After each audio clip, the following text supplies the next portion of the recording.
हरि शरण कर्तुम अकर्तुम अन्यथा कर्तुम समर्थ इति ईश्वर। ये संसार रे ईश्वर सबु किछि करि पारंती। असंभव को संभव, संभव को असंभव। एही भली भावरे गुरु सेदिन तांकर शिष्य माननकु उपदेश देउथांती, भगवानकर महिमा को व्यक्त करुथांती। गोटिए वर्ष तथा शिष्यर मनरे प्रश्न उंकी मारिला, सତରେ कौन भगवान सबु किछि करि पारंती?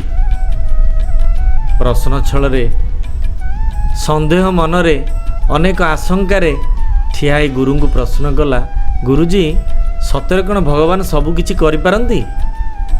गुरुजी हाँ भरिले, कहले भगवान सबु किछि करि पारंती। असंभव को संभव, संभव को असंभव। ना गुरुजी मोर एठी गोटे प्रश्न आसे, जदि मु कौन चाहिबी आज खाइबी नहीं, भगवान मते खुआई देबे? मु जानिबा को चाहे, जदि प्रकृत रे संशय दीर्घ दिन मो मन रे रहे, तेबे आपणक सत्संगर प्रभाव मो ऊपर किछि पड़िबो नाही। तेरे मु यार प्रमाण चाहे, सତରେ कौन भगवान मते खुआई देबे? गुरुजी किछि समय पाई निस्तब्ध रही गले एवं कहिले, बश्च जदि तू खाइबा ईश्वरंकर विधान रे निहित थिबो, तेबे भगवान तू न खाइले भी तते बाडे की खुआई दे पारंती। तू तार प्रमाण चाहूचु, परीक्षा कर निजे। सेई ठारू ठिया होई उठिला बश्च एवं गुरुंका आगे उद्घोषण कला, हे गुरुजी मु प्रतिज्ञा करुची आजी ठारू खाइबी नाही, देखिबी प्रकृत रे भगवान मते किपरि खुआइबे। सेई ठारू प्रतिज्ञा को मन मने संचय करी आगो को माड़ी चलला शिष्यटी एवं मने मने चिंता कला, मु जदि निज घरे निज गाँव रे साई पड़िशा रे रहे, तेबे हुए तो अन्य माने मोर खाई नथिबा कथा जानी मते खुआइबा को चेष्टा करिवे। तेणु गाँ गंडा डेई दूर को जीवा को चेष्टा कला। आज मृत्युवरण करी पछे सत्य जानिमी प्रकृत रे भगवान कौन करि पारंती। गोटिए गाँ दुईटी गाँ एभली अनेक गाँ डेई आगु को चलिला। समयक्रमे संध्या उपगत हला। संध्या समय रे गोटाए जंगल परिवेश दे जिबा बेले से आगो को जीवा को चेष्टा करि पारला नाही। सापद संकुल जंगल, जीवजंतु मानकर भय ताको आतंकित कला। से चिंता कला गोटिए बड़ गछ उपरे रातिटी विश्राम करिया पई एवं तदुपरे से वृक्षटी उपरे चढ़िला एवं ता उपरे आश्रय नेला। राति धीरे धीरे घनऊ थाए। किछि समय पर देखागला गोटाए बरजात्री दल सेई गछ बाट दे जाउथिले एवं सेई गछरे गोटाए गछ मूलरे गोटे चांदिनी थिला। सेई चांदिनी पाखरे आसी बसिले एवं से चांदिनी उपरे बसी सेमाने हाथ रे धरिथिबा किछि जलखिया को निज निज भितर बांटी भोजन करबा को लागिले एवं जलखिया करि सारिबा परे सेमाने बळी पड़िथिबा किछि जलखिया को से गछरे टांगी देई निज निज गंतव्य पथरे चली गले। राति गभीर हला। निशार्ध अर्धरात्रि देखागला शिष्यटी गछ उपरे बसी घुमौ घुमौ किछि समय पाई डाल को धरी सोई पड़ी।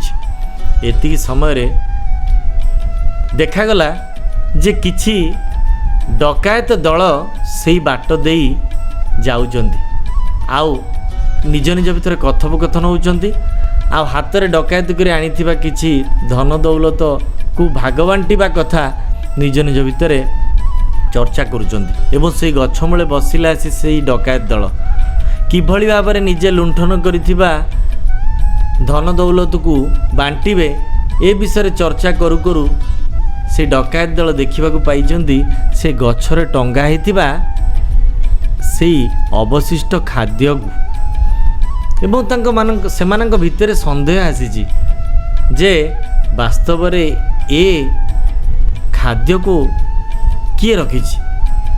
ए देशर जे जमीदार बा ए अंचल जे जमीदार आमे माने डकायत करुचे बोली आम मानक धरिया पे किछि चक्रांत करिनी तो? ए खाद्य रे किछि विषाक्त द्रव्य गोलेई रखिनी तो? रात्रि रे आमे ताकू खाई धरा पड़ी जिबा, आमर मृत्युवरण हबो। ए भली किछि चक्रांत करिनी तो ए अंचलर जमीदार? ना एठी କିଏ ଆମ ପାଇଁ ଏଭଳି ବ୍ୟୁହ ରଚନା କରି ଯୋଜନା କରି ଆତ୍ମଗୋପନ କରିନି ତ? ଖୋଜ। ଏଭଳି ନିଜ ନିଜ ଭିତରେ ସମସ୍ତେ ଆଲୋଚନା କରି ଚାରିଆଡ଼କୁ ନିରୀକ୍ଷଣ କରିବାକୁ ଲାଗିଲେ। କେହି ଏ ଖାଦ୍ୟକୁ ଲୁଚେଇ ଏଠି ଆତ୍ମଗୋପନ କରିନି ତ? ଏଇଭଳି ଚିନ୍ତା କରି କରି ଚାରିଆଡ଼େ ନିରୀକ୍ଷଣ କରୁ କରୁ ସେମାନେ ଗଛ ଉପରେ ଦେଖିବାକୁ ପାଇଛନ୍ତି ଏଇ ଶିଷ୍ୟଟିକି, ଯିଏ ହତଚକିତ ଭାବରେ ତଳକୁ ଚାହିଁ ରହିଛି। କିଏ ଏମାନେ ଯେଉଁମାନେ ନିଜ ନିଜ ଭିତରେ ଏଭଳି କଥୋପକଥନ ହେଉଛନ୍ତି ଆଉ ଏ ଖାଦ୍ୟକୁ ନେଇ ସନ୍ଦେହ ପ୍ରକଟ କରୁଛନ୍ତି? ଜଣେ ସେଇ ଡକାୟତମାନଙ୍କ ଭିତରୁ ଦେଖିବାକୁ ପାଇଛି ଏଇ ଶିଷ୍ୟକୁ ଏବଂ ସମସ୍ତଙ୍କୁ କହିଛି, ଦେଖ ଏ ଗଛ ଉପରେ ଜଣେ କିଏ ବସିଛି। ହଠାତ୍ ସମସ୍ତଙ୍କର ଦୃଷ୍ଟି ତା ଉପରେ ପଡ଼ିଛି। ଆଉ ସେ ଡକାୟତମାନେ କଠୋର ଶବ୍ଦରେ ତାକୁ ଆବାହନ କରିଛନ୍ତି ତଳକୁ, ଡାକିଛନ୍ତି, ହେ କିଏ ସେ ଗଛ ଉପରେ? ଆସ ତଳକୁ, ଆସିବୁ ନା ଆମେ ଯିବୁ? ଭୟରେ ଶିଷ୍ୟଟି ସେ ଗଛର ତଳକୁ ଓହ୍ଲେଇଛି ଏବଂ ଜଣେ ଡକାୟତ ସେଥିରୁ ସେ ଶିଷ୍ୟଟିକି ଖୁବ୍ ଜୋରରେ ଧରିଛି, କହିଛି, ତୁ କିଏ? ଏ ଗଛ ଉପରେ ବସିଛୁ?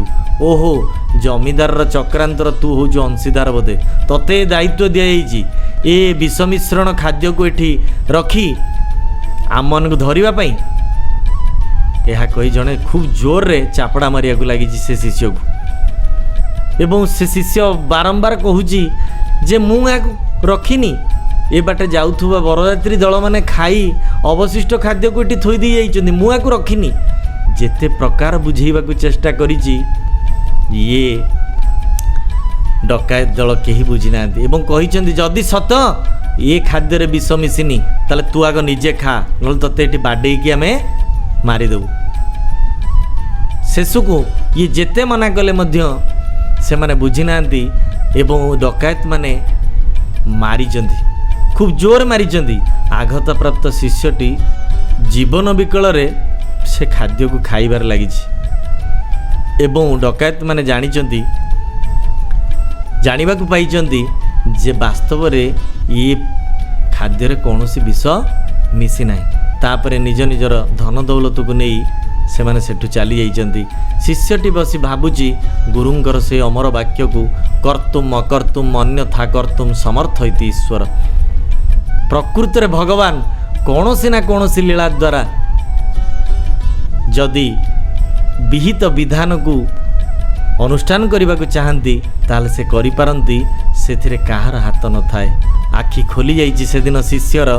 ଭଗବାନ ଯଦି ଖୁଆଇବାକୁ ଚାହାନ୍ତି ଇଚ୍ଛା ନଥିଲେ ବି ମାଡ଼ ଦେଇ ଖୁଆଇ ପାରନ୍ତି।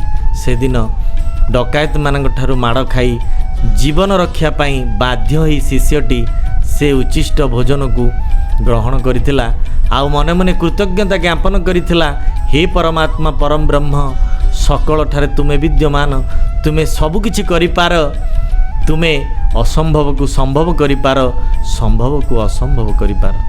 ଶ୍ରୋତାଗଣ, ଭଗବାନଙ୍କର ପବିତ୍ର ମହିମାକୁ ବ୍ୟକ୍ତ କରିବାକୁ ବସିଲେ ସମୟ ନିଅଣ୍ଟ ହେବ। ଇଏ ଗୋଟିଏ ଛୋଟିଆ ଉଦାହରଣ ମାତ୍ର। ସେ ସବୁକିଛି କରିପାରନ୍ତି। ସେ ଅଗତିର ଗତି, ସେ ଦୀନ ବାନ୍ଧବ, ସେ ଭକ୍ତ ବତ୍ସଳ, ସେ ଆର୍ତ୍ତତ୍ରାଣ, ସେ ଦୁଃଖୀ ଧନ। ତାଙ୍କୁ ଯେଉଁ ଶବ୍ଦରେ ଭକ୍ତ ଆବାହନ କରିପାରେ ସେ ସେହି ଶବ୍ଦରେ ଆସି ଭକ୍ତ ନିକଟରେ ଉପସ୍ଥିତ ହୁଅନ୍ତି। ଏଠି ଭକ୍ତ ଦୁଇ ପ୍ରକାର ହେଇପାରନ୍ତି, ଗୋଟେ ପ୍ରେମ ଭାବପୂର୍ଣ୍ଣ ଭକ୍ତ ଆଉ ଗୋଟେ ବିରୋଧ ଭକ୍ତ।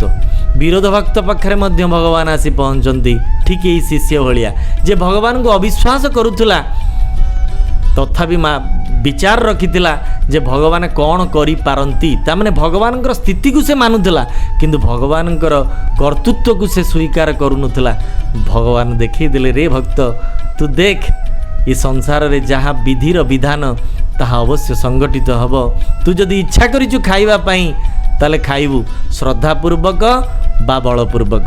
ଏଠି ବଳପୂର୍ବକ ଭଗବାନ ସେ ସନ୍ତାନଟିକୁ, ସେ ବତ୍ସଟିକୁ, ସେ ବିରୋଧ ଭକ୍ତଟିକୁ ଭୋଜନ କରେଇଛନ୍ତି ଏବଂ ଦେଖେଇ ଦେଇଛନ୍ତି ଭଗବାନ କ'ଣ କରିପାରନ୍ତି।